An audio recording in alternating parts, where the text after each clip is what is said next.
देखें पिछले ज़माने में, यानी कि जब इतनी टेक्नोलॉजी नहीं थी, तो किस तरह चोरों डकैतों से बचा जाता था, किस तरह लॉक ताले बनाए जाते थे, तो कितने मजबूत थे कि खुलने में भी बहुत मुश्किल होती।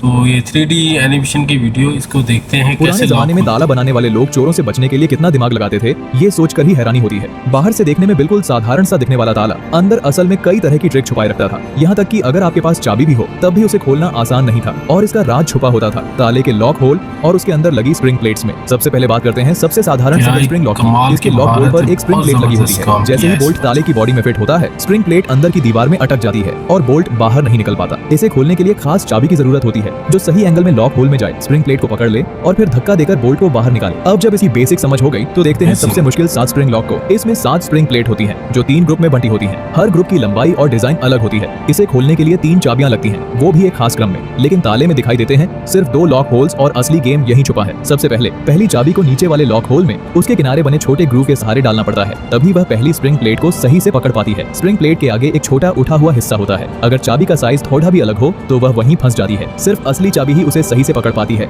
लेकिन इस स्टेप में लॉक बोल्ट सिर्फ थोड़ा सा ही खुलता है क्योंकि दूसरे ग्रुप की स्प्रिंग प्लेटें उसे रोके रहती हैं। इसके बाद दूसरी चाबी एक खास एंगल में ऊपर वाले लॉक होल में डाली जाती है। इससे दूसरे ग्रुप की स्प्रिंग प्लेटें दब जाती हैं और बोल्ट थोड़ा और आगे बढ़ जाता है, लेकिन अभी भी तीसरे ग्रुप की प्लेटें उसे रोकती हैं। आखिर में तीसरी चाबी को फिर से नीचे वाले लॉक होल में डालकर तीसरे ग्रुप की स्प्रिंग प्लेटों को पकड़ना पड़ता है। सही दबाव देने पर ही ताला पूरी तरह खुलता है। और इस तरह आपने प्राचीन ताले के मैकेनिज्म सिस्टम को समझ लिया है।